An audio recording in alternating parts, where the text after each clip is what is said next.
now let's discuss integrated agribusiness. In Nigeria, there's a national integrated agribusiness agenda and initiative of the Nigeria Agribusiness Group as designed to provide a comprehensive strategy for transforming Nigeria's agricultural sectors with a core focus on empowering small-scale producers and recognizing agribusiness as a cornerstone of the country's economy. It emphasizes significant contribution of GDP, employment, food security, and rural development. It also offers critical analysis of key challenges facing the sector, such as inadequate infrastructure, limited access to finance, inefficient supply chains, and outdated technology. And we have the components of the National Integrated Agribusiness. They're looking at small-scale producers to address their challenges, access to finance. That's top on the list among all other things. So we have some individuals also who are pushing this agenda from their own side. And one of them is Dr. Emmanuel Wycliffe, is the founder and chief executive officer of HTF Innovative Products Manufacturing Limited, right here in the studio. Dr. Wycliffe, good morning and welcome to the program. Good morning and nice to meet with you. Great. So obviously from the name, integrated agribusiness is supposed to combine the different aspects of agriculture and all, and it's supposed to give a wholesome production. Yes. For the nation, and we've heard enough of the threat of food insecurity, even this year in Nigeria, and yes, we have a lot of potential. So what difference does this approach of integrated agribusiness, what difference does it make? Okay, like you mentioned, this is a holistic approach. Just like for anything to succeed, you have to look at it from a strategic point of view that is futuristic, and we'll be able to handle each problem at every stage along the line. It's quite possible to try to fix a problem at one point, but you have to look at the origin. And as you mentioned earlier, the government has an integrated solution.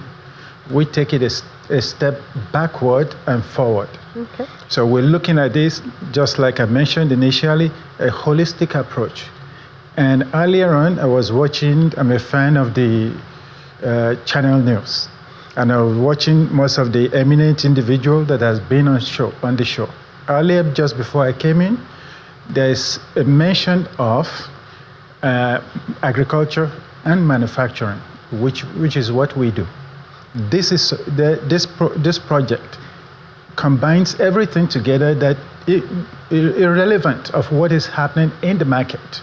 It's still able to sustain itself, still able to provide jobs, still able to provide food for the people, and merge the subsistence farmers, the small farmers, and everybody in between together to make it work. Also, we look further into the future, between now and 2050. There's more talk about population growth. Just before I came in, the population of Nigeria is 238,888 plus counting. By 250, it's going to be 400 plus and counting. So we look at the whole thing between now and 25 years from now. Now, 25 years may be a distant future, but it's right around the corner.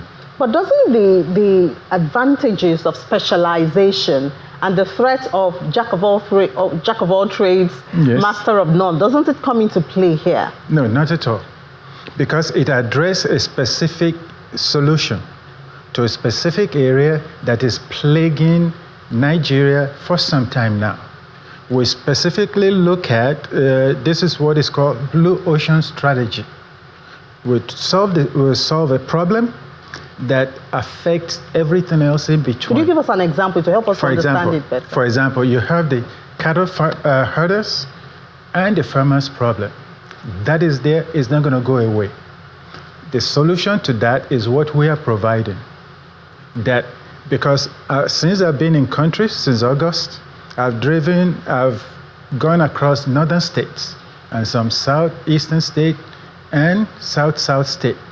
You see cattle on the road, and how long can that go? Those cattle are looking for food, they're looking for water, they don't mean any harm.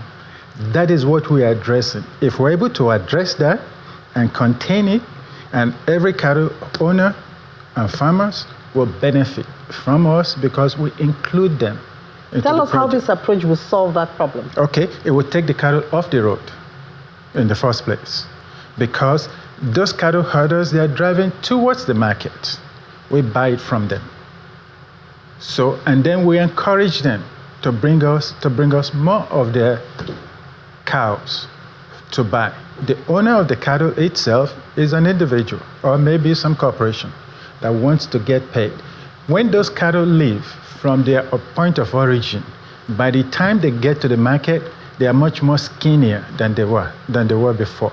So we take care of that, and we take care of them off the road, and then we raise them, feed them. All this is going to be in the rural communities. So we address unemployment in rural communities. We address vandalism, or what leads to that. And then we also provide jobs for those that are graduating, those that have graduated, and those that will be graduating. We increase employment, rural development, infrastructures, and roads, and you'll see the migration from the congested city into the rural area that is going to be developed on this project, as a result of this project that we're working on. So it encapsulates everything. It provides a living wage for people, which is what has been on the news all along since I've been here. And I've been studying this condition since 2017, before I decided to come over here. So everything is inclusive. It goes stage by stage. It's not based on hope, but it's based on reality. And it's also based on most conservative estimates. So we underestimate the result, knowing that the outcome is a whole lot better than that. Okay, so you buy the cattle along the way. You don't wait for them to get to the market, and you deal with it in the rural areas. Yes. But your market is still mostly in the urban area. Yes. Now, we don't buy it along the way. We go to where they are, so they don't have to leave that area and get on the street or in people's farms. We go to them. You have this to sell, or they call us. We go pick it up from there, put it in on the area where we have secured in the rural area to take care of that. Now, we're also going to be doing meat processing and dairy processing. We're also going to be having manufacturing. We're going to be having electrification. We're going to be having processing, feed processing, fence making process, manufacturing.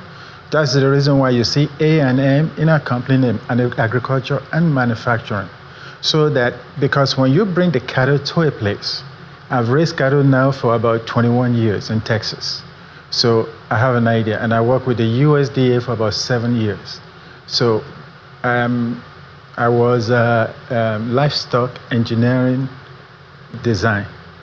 So I did all those watering system, well system, and along the line, and piping. So all those experiences I'm bringing to bear. Plus I also have experience in environmental management. Have you brought in the Nigerian factors? Yes, you have been successful in Texas. Yes. But as we speak, a lot of farmers do not go to the farm because of insecurity.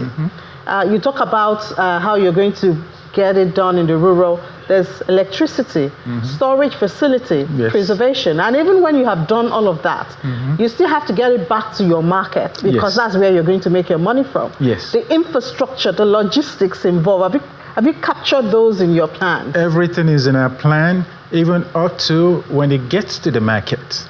There's also always a multiplier effect, that for every job that we create, there's going to be 4 to 5 jobs that is going to be created.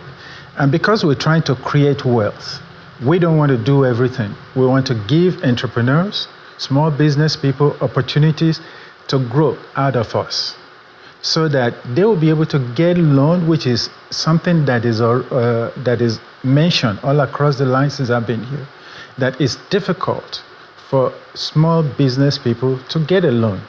But when there's a market, there's a product for the market, and they have place how to take it to where they're going, because the market is already there. Nigeria import about 90% of their milk, dairy products into Nigeria. I do have friends in Texas that still ship containers of rice to the country. Now, is rice produced in Nigeria? Yes, it is. But is it shipped out? Yes, it is shipped out. But yet, Nigeria is still importing. So we have stages along the line. As soon as this ground is secured, as soon as we start planting, start building our manufacturing plants, all this process is going to be in tandem. That will take everything we make. If we don't use it on our place, location, it's going to be sold out within the country, outside the states, and outside the country. So all this is already planned out. Is a 7-year. Are you working with any government, federal, states, local? Yes. Because you need government licenses. Yes. Even for you to get your place of operation, yes. The movement of your equipment and all of that. Yes, we've been working since last year. We've been working with some states in Nigeria. 12, as a matter of fact. They already heard 12 about. states. What parts of the country? In the north central, in the southeast, and south. We've made the attempt at southwest, but there's been some challenges, and then which is not insurmountable. But where we have challenges, we keep them in the loop, but we focus on where we have been received and we have been encouraged, and it's been an overwhelming success. Oh, congratulations. Yes. Thank you. Because, issues like land titling, and we hear those things are like hindrances to some of these projects. There's a good point you brought up. Some people will say land grabbing, which is different from what we're doing. What we're doing is that when we get the land, the government owes the title to the land until certain conditions are fulfilled. Then we'll buy it from completely outright. So it's going to belong to the company. When we create jobs, when we start building, developing, when the roads are there and we meet all those conditions, then the transfer exchange comes in, plus the taxes. The government, each state will have equity, 10% equity in the project for perpetuity. They're going to be collecting tax. We'll collect it for them just like every company does, and then we'll send it back to the government. Everything is transparent. Yes. So you're working with state governments? Yes. Wow. Well, we certainly do wish you success. Because a rich country like Nigeria shouldn't be talking about the threat of food insecurity, and yet we have that hanging over our head. So we certainly hope that this works, and then we'll see the results. Me too. All right, thank you so much. Dr. Emmanuel Wycliffe is the founder and chief executive officer of HTF Innovative Products Manufacturing Limited. Thank you. It's my pleasure to be here. And Great. Thank you for having me. Good to have you. Yes. All right. So.